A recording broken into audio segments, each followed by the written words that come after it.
Assalomu alaykum do'stlar. Mana biz yangi ishimizni boshladik. Andijon viloyati Xonobod tumanida.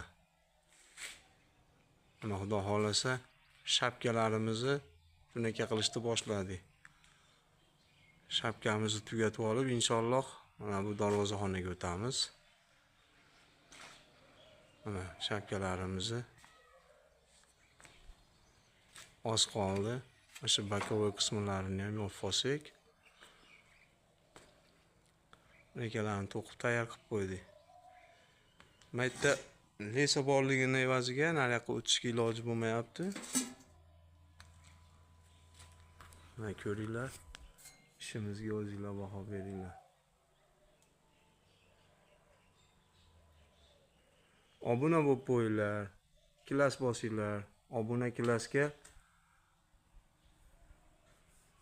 pul olmaydi. Obuna bo'lib klass bosib qo'yinglar.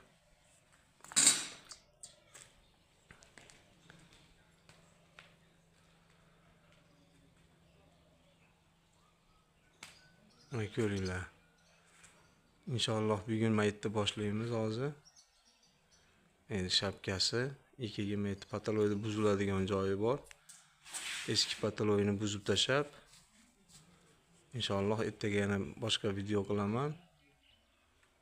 Ham o'zingizlarga qanday to'qilishini ko'rsataman inshaalloh.